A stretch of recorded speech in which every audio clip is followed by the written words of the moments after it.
So this week we start the three-part story of Joseph. Something that, we've talked about before. But some other interesting things about the story of Joseph that we can also see more of. As we know,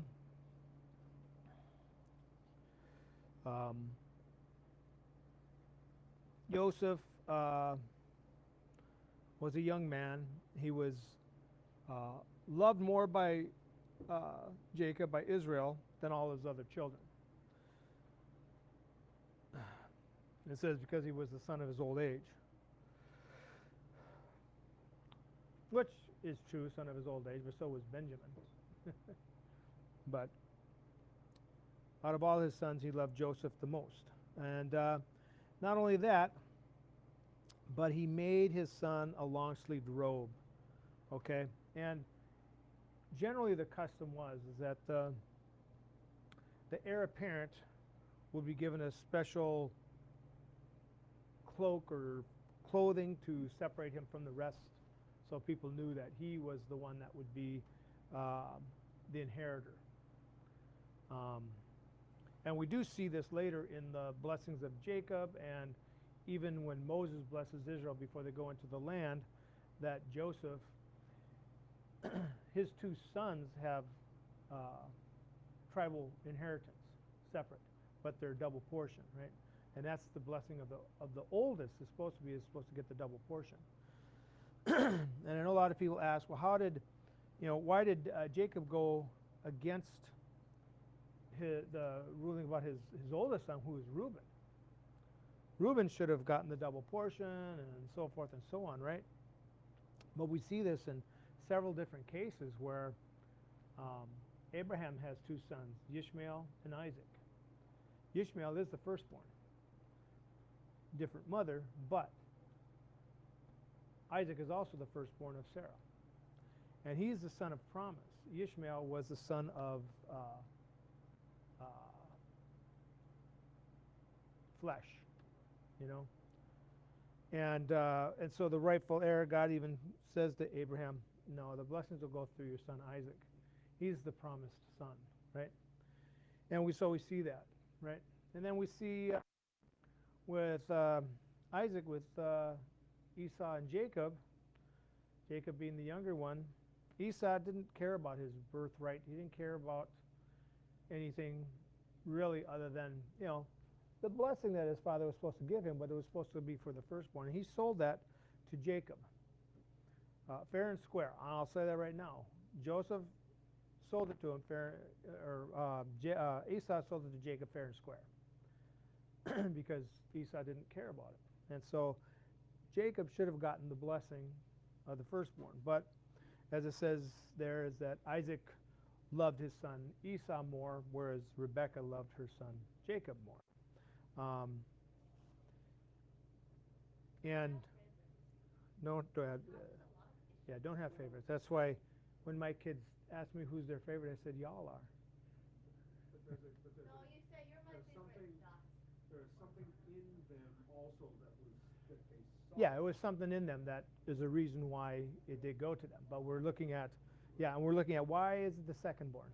And I'd like to bring up an interesting thing about the coat that was given to Joseph. This is kind of a little bit, that it was a coat of multiple colors. Now, these multiple colors, what were they? They were the colors of the priestly garments, right? That not only does it indicate that he was getting Jacob's earthly inheritance, it indicates he's possibly getting the inheritance of the kingdom as well. Yeah, and that's something we can talk about too, because we see that issue there too later with David, with when the kingdom splits. So anyways, the thing is, so we see that Jacob then gets the blessing and so forth, and he goes to his uncle Laban, where he marries his two cousins, and then also their maidservants that has 12 sons and a daughter that we know of. One daughter that we know of anyways. And then he returns to the land. And this is where we're continuing on as Joseph, who is the younger now. We see in the last part of The last part of last week's Torah portion, we read about Reuben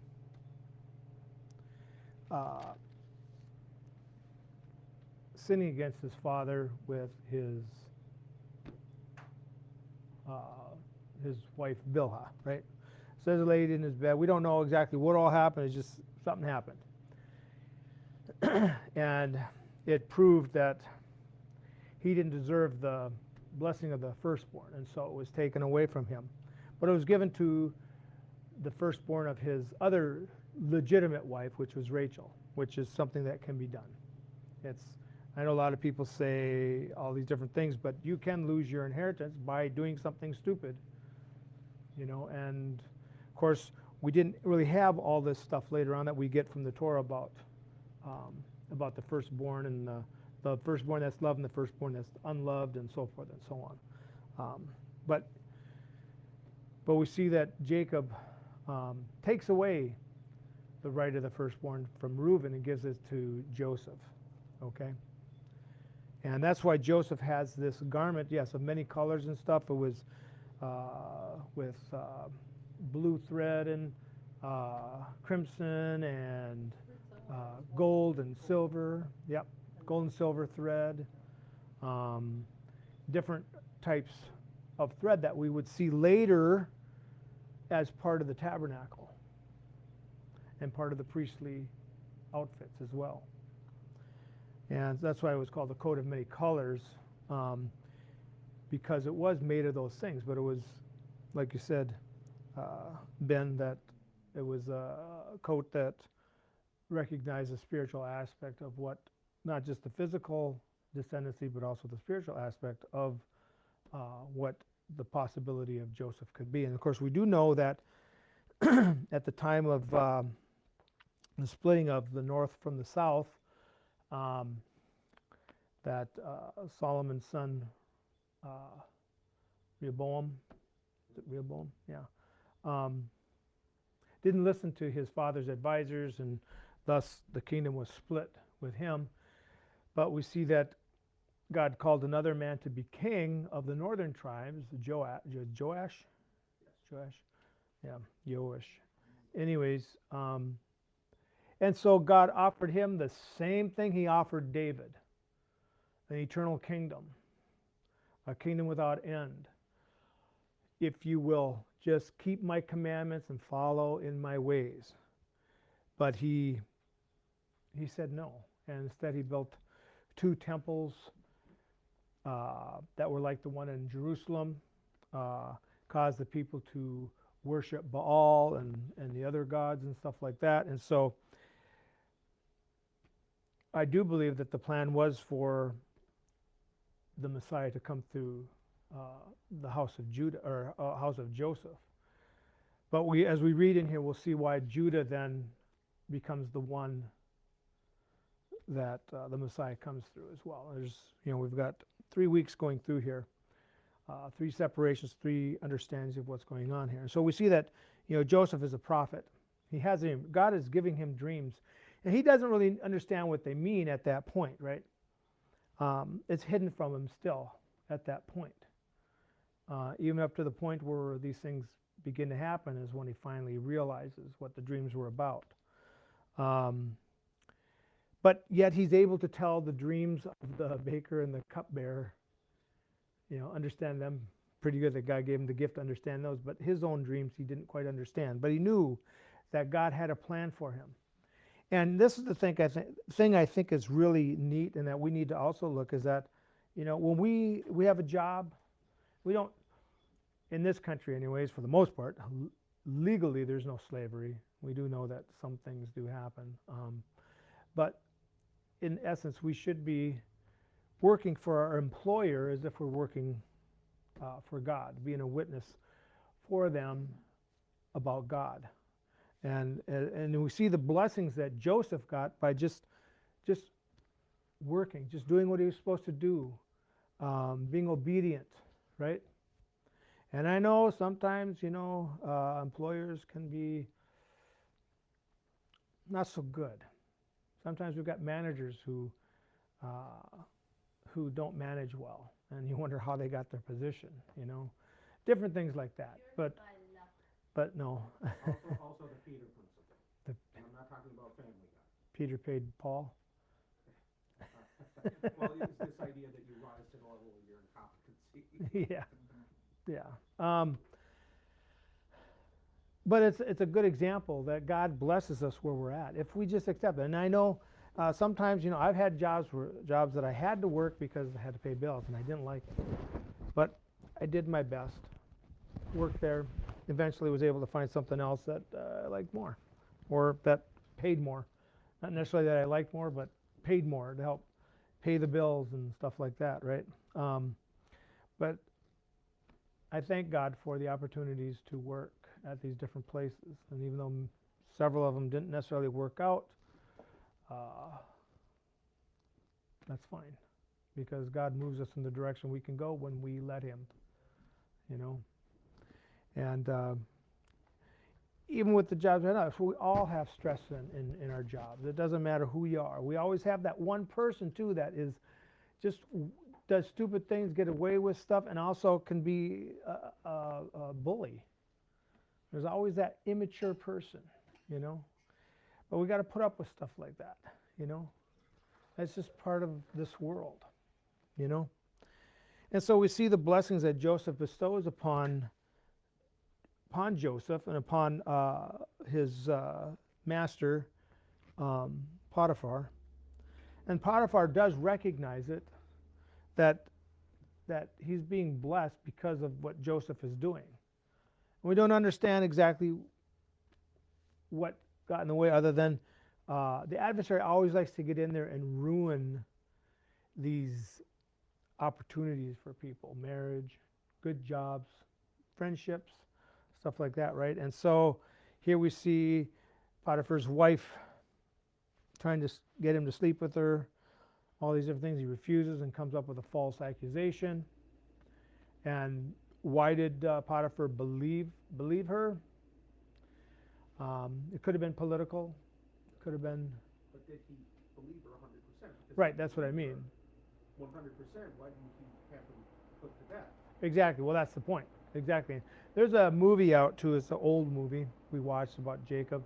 It's a great movie. And yeah, it's a great movie. And in that, it shows that Potiphar knew that his wife was lying, but he had to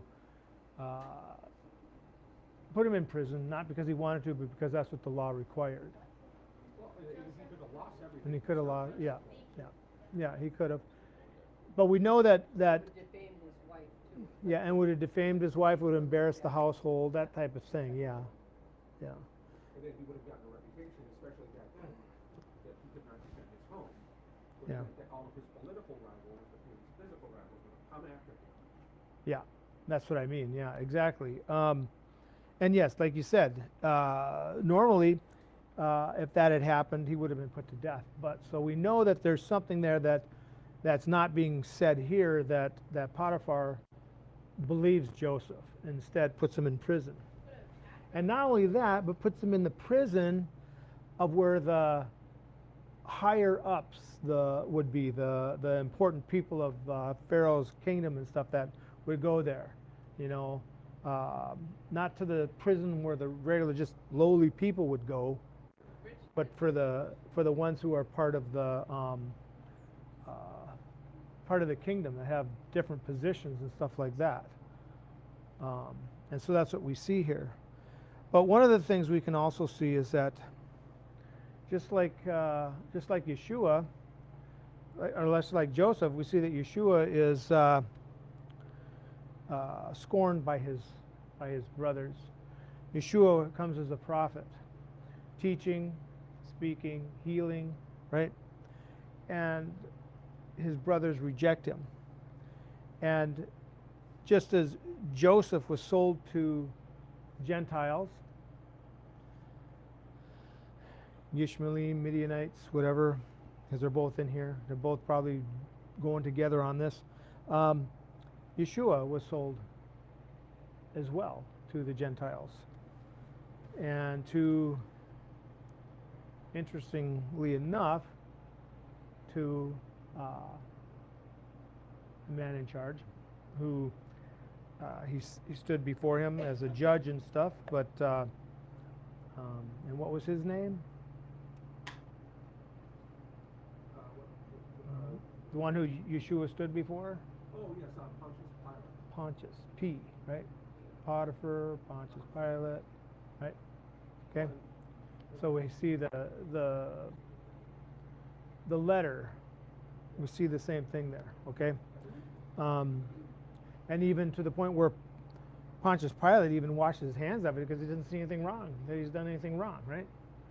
And I believe that same thing with Potiphar too, that he didn't see anything wrong, but something still had to be done, right? And that's right. The page represents a mouth. Yeah. So what comes from Yeah. The pay is the mouth. what is spoken, what comes forth. Yeah. So he stood before him, and presumably this is a judgment from the proclamation of Potiphar, Pontius Pilate. Yeah. Yeah. Pontius Pilate was just a governor. Potiphar was chief of the guards for the Pharaoh, a high position in the kingdom. Okay? And so, you know, as we read, he goes to prison, goes into the higher prison of higher elites of the kingdom would go, not the lowly. And there again, God blesses him, right? God blesses him there again. It is like a death, like being in separated from God and stuff in that sense, what death is. But he's separated. God uses him in this position here too, to be a witness for him to others, and blesses him. Even the guard master, whatever, the prison master, has no problem letting him do whatever he wants to do because he can trust him, right? And so we see this struggling going on in this way. When we can take a look at the struggling that the way that the Nazarenes, the believers had at the beginning of their struggle, right after Yeshua was sold to the Gentiles and crucified and so forth. But he was raised from the dead, and that's what we see with Joseph, that even though he went to this other prison, he was still raised. God was still using him in a mighty way, right? And we see the same thing with Yeshua. And so the Israel and then later the Gentiles persecuting the believers, right? So we see a persecution and stuff here going. But later on, as we get into here also, we see that, you know, Joseph is raised from that to become the second only to Pharaoh, right? He's raised to a higher position. And we see this also with Yeshua, with the Gentiles, that eventually, under Constantine, a legal religion in the Roman Empire. But not only that, but it becomes the second that, to be honest with you, Constantine is like the number one guy, right? And then Yeshua is the number two guy. And that's the way it is with the Pope today. You know? Yeah, that's... And actually, it's interesting that more Catholics pray to Mary than they do to Jesus. So. Yeah, that's another thing too. But anyways, yeah. So we can see all these different pictures of what's going on with Joseph, what's going on here. We see what's going on with Yeshua and with the believers, right? But we also see in between this, while the persecution, the stuff is going on, that that Judah is now separated from his family. You know, he willingly left. He willingly disobeyed. He willingly, or whatever you want to say, he probably couldn't live with himself, knowing that he was the one his brothers listened to, and seeing his father mourning and stuff like that. He probably couldn't take it, and so he moved away, trying just whatever, get away from there, right? And we see Judah under the Romans, eventually a war is fought, and again, Israel is scattered throughout the nations once again. I mean, they're already scattered, but even more so, right? And Judah goes into the nations. In this sense, Judah goes into the world of the Canaanites and finds a wife, has 3 kids, but 2 of them are evil, and God kills them. The other one we don't really hear about, don't really know nothing about, Shelach. We do know that eventually, he does sleep with his daughter-in-law, not realizing who she is because he hadn't given her. He was afraid to give Shelach to her because even in Judaism today, they talk about those things as a bad thing. You don't want, that there was something wrong with her. Not really, it was wrong with them. And so he didn't want to lose his 3rd son. So he didn't give her to him, and she knew that, and that was wrong. And so anyway, she played the harlot after his wife dies, and he's done mourning and stuff like that, right? And she sleeps with him, and she has twins. The moral of the story is if your wife wants a baby, give her a baby. God is going to kill you. Yeah, I'm sure it was more than just what it talked about here, though. But yeah, Reminds me of that other story though in the Apocrypha, the man who goes traveling to redeem his father's money or whatever from a friend, and he yeah. meets the woman. I think she was married 7 times, and before they ever consummated the marriage, the husband died all 7 times, and so she was like cursed with this demon that kept killing her husbands. But anyway. Yeah. Good story. Yeah, good story. Yeah. But as we see now, as we're looking at this, it's Judah represents Israel even today during the 2,000 years, right? Joseph is gone for 20 years, which also could represent 200, 2,000, okay? Huh? Tobit. Tobit? The story of Tobit. Could be, yeah.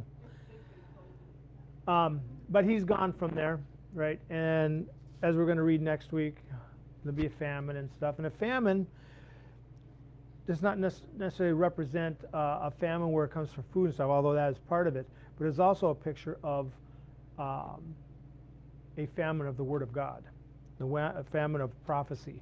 And we know that God withheld from Jacob what was going on. Okay? So there was a famine, not just a physical famine, but a spiritual famine that was going on. Jacob did not know what God was doing. He didn't understand. God didn't reveal it to him. It wasn't for him to know. Okay? God's plan is in the works. And so that's the same thing with Israel for 2,000 years. We haven't had a prophet in Israel. We haven't really had a prophet anywhere. I know there's some people who have claimed to be prophets. Some people have been given an opportunity to share some things, but no real prophets. There hasn't been any real prophets. And I'm talking about prophets like Ezekiel and Jeremiah, people who are called are prophet all the days of their life, not just on certain instances that God reveals and so forth. But I mean, there hasn't been a prophet like that since the time of Yeshua.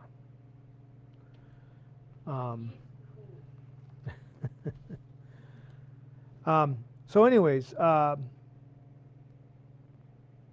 so what we're seeing here is the things that Joseph is going through is also what the Messianic movement, the Messianics have gone through as well. We're coming up to that point.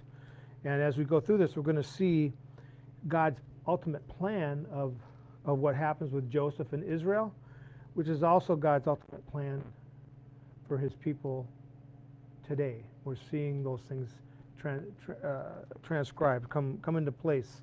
We're seeing Israel, even this day, coming to the side of Yeshua because of this. Palestinians and stuff like that tried to claim Yeshua as one of their own and stuff. And famous rabbis have come and said, no, he was Jewish. He's one of us. You know, just like we see Judah saying, no, this is my brother, take me instead, you know. Take us instead, but don't do this to our father, right? So we're going to see all these things, but right now we just see that Joseph is in prison. We see that Judah has, in essence, left Israel, is in the diaspora, okay? He's in the diaspora.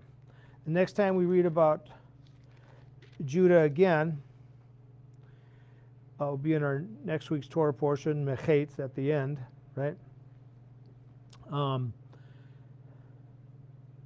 we'll read about Jacob later with the famine, about the famine and stuff, right? And so that's what we see today. The famine is coming to an end. Judah is protecting his brother, coming to his aid. And eventually that will lead to the Messiah revealing himself to Israel, just as Joseph revealed himself to his brothers. But certain things have to happen. But in the meantime, we can see that the Messianic movement is following along with the story of Joseph. Yeshua, the prophet, Yeshua, despised of his brothers, Yeshua sold to the Gentiles, going into exile, in essence, the believers, the shlichim, the apostles, going into exile, going into the world,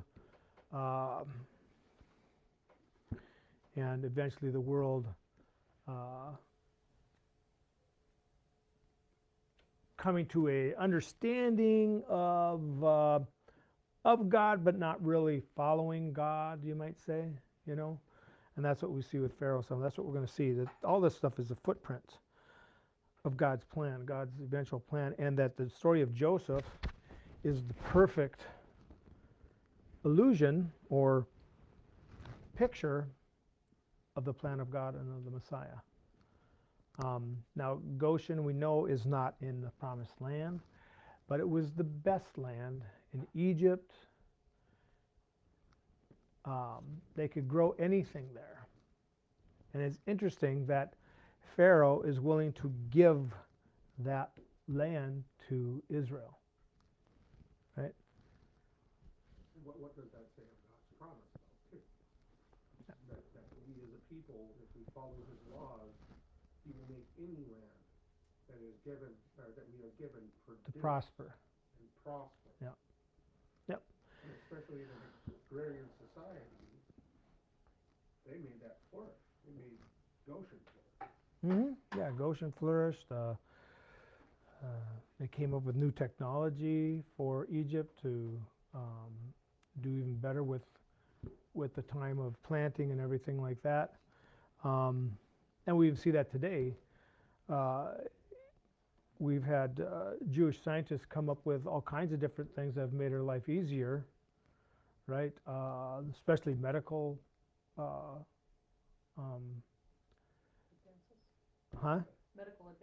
Medical advances and stuff. Yeah, space age advances, different things like that. And then, you know, the thing it talks about that God will gather his people from the four corners of the world, no matter where they are. And I'll say this: whoever, you know, might not understand, but even if we were to start colonizing other planets, it doesn't matter. God will call his people from wherever they are, from under heaven. It says under heaven. It's not talking about this heaven around earth. It's talking about heaven, which is space and wherever it might be, under heaven. So when I hear people say, well, the Bible colonize planets and stuff, well, then you can see that the Bible's not true. No, that's not true. And not only that, but let's say space aliens were to knock on our door tomorrow. It means nothing. Yeah, it means nothing. They're not moral agents. We're moral agents. Yeah. They're not moral. True, very true. And that includes too that, you know, because it says in the Psalms that God is the creator of the worlds, plural, right? Not just the world, but of worlds, whether they're with life or not. The thing is, he is the creator of the worlds, right? And that he is He is continuing to create. Which is interesting. I was reading an article that there are scientists that have gone into Brazil and stuff, and they've found new species of animals that they've never found before. They've never seen before. Several new species never seen before. I know, of course, they're going to say, "Oh, it's evolution." God's still continuing to create. Even then, so what if it's evolution? Yeah. God is in charge. He'll do what he wants to do. Doesn't matter how he charges it. Yeah. No, he charges it. Yeah. Visa or something. Yeah, exactly. Yeah. The Bank of God. Yeah. But the yeah. Yeah. No interest. The only interest you pay is you have to follow the 613. Yeah. But anyways, the thing that we want to look at is that the story of Joseph is the plan of God, the picture that God has given us. And he's given us several different pictures, different parts and points in each thing, and we'll see that, because it's not just about that part. He gives us other, especially when we start talking about Moses and the children of Israel in Egypt and going to the promised land. That's a picture of something else as well. But the picture of Joseph is the picture of the life of the Messiah and the believers that come after him. I'd like to mention one thing too. I just thought of this, is that you mentioned Potiphar and you mentioned Pontius Pilate. Interesting thing is that both men are also named after, pagan deities. Mm-hmm. Potiphar means he who Ra gave, and Pontius comes from a term that refers to the god of the sea, or Poseidon. Poseidon, Neptune, yeah. Yep, yeah. And you see that a lot with the pagan names and stuff like that. But anyway, so as we go this week, just think about the history that things, were meant to go the direction they went. And that's why, Yeshua says, and Paul talks about till the time of the end of the Gentiles, talking about the time of their power, their authority over God's people, which ended in 1967 with Israel retaking Jerusalem. A lot of people don't realize, but it was a huge revival amongst the Jewish people that came to faith that Yeshua is the Messiah. But they were confused where they should go, because the church was teaching that Yeshua changed everything when they didn't. And that was where the modern Messianic movement came from. Messianic places of worship began to pop up. Messianic writings, of the Torah, of the New Testament, we see that happening. I mean, it was there little by little, but it really exploded at that time. And that's why we see this Messianic movement just continuing to grow. And I'm talking about the Messianic movement. I'm not talking about the Hebrew Christians or Jews for Jesus or any of those type of movements like that. I'm talking about the actual Messianic movement that's there, that are getting back to traditional Judaism, but with the Messiah involved. Okay? The recognition that Yeshua is the Messiah. Okay? And that's what we're talking about. And that's what we're seeing today. It's not something that all of a sudden it cuts off. It's a process, as we've seen. God works in processes. He doesn't just all of a sudden, well, except maybe the flood, but even there he did a process. Over 100 years that Noah preached the end of the world, nobody listened, right? So it was a process, but eventually it came down, right? It was there. And so that's what we're seeing. We're living in that time. So just think about it as we're going this week. Next week we're going to read the next part, and then the final part in a couple weeks. But all of it plays together. All of it works in its place that we can see throughout the history of the Messianic movement, the church, whatever you want to call it, we can see it, that through the life of Joseph and his brothers, we see what has gone on in the church and the Messianic movement over the centuries. You know, and we're finally coming out to that part where the famine is almost over. Sure. The thing that was pointed out to me in the study was that you can lose your inheritance. Yes, yeah, you can lose your inheritance. It's not just not how it goes there. Anyone, yeah. And we make the choice. God gives us the choice. We can have this inheritance, but we can lose it by making a bad choice. We can reject God, or we can accept God and follow in His ways, or reject His ways, and that's how we would lose it. Yeah. A blessing is the opposite of a curse, but both are given to us by our choice. It's this idea of, that I like to also point out that in Judaism, there's this concept called Yetzer Hara, or evil inclination. Evil inclination. It's not a little devil or an angel sitting on your shoulder making you do everything. That's in you. Yeah. You can do good, or you can do Well, that's why He says even to Cain that because after he gives a bad offering, he says sin is crouching at the door, but you can control it. Yeah. So we can control what we can. It's still going to be there, but we can learn. It's just like a drug addict, an alcoholic who recognizes his problem.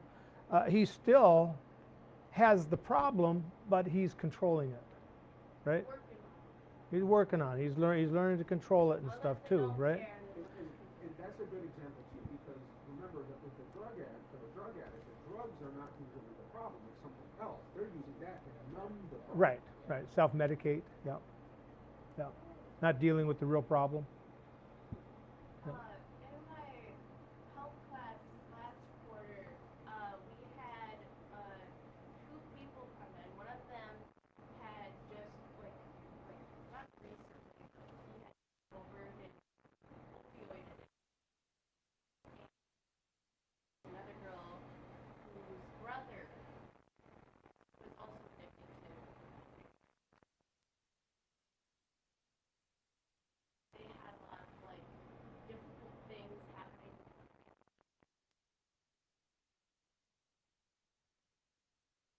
Were pretty, off.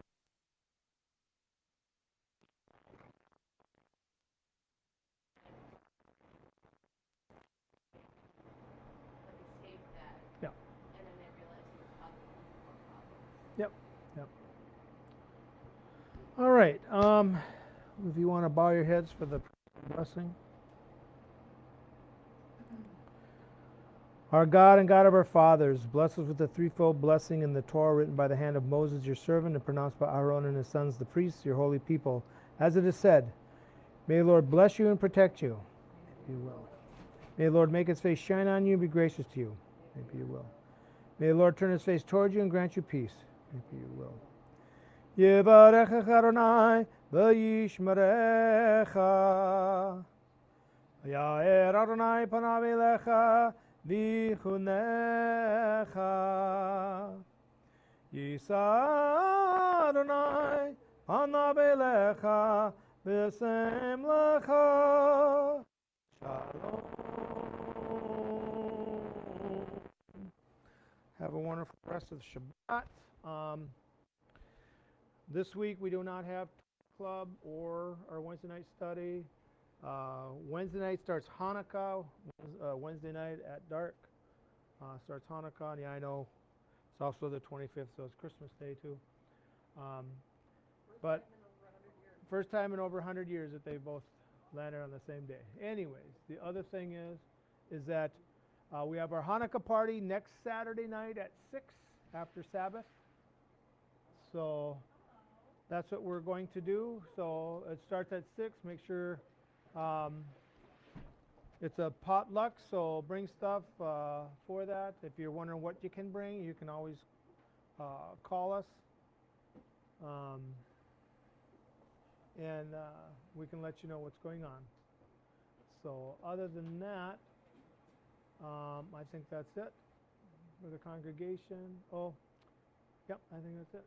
So, all right. So, Shabbat Shalom, Shabbat Shalom, Shabbat, Shabbat, Shabbat, Shabbat Shalom, Shabbat Shalom, Shabbat Shalom, Shabbat, Shabbat, Shabbat, Shabbat Shalom, Shabbat, Shabbat, Shabbat, Shabbat Shalom, Shabbat, Shabbat, Shabbat, Shabbat Shalom, Shabbat Shalom, Shabbat Shalom, Shabbat, Shabbat, Shabbat, Shabbat Shalom. Good Shabbos.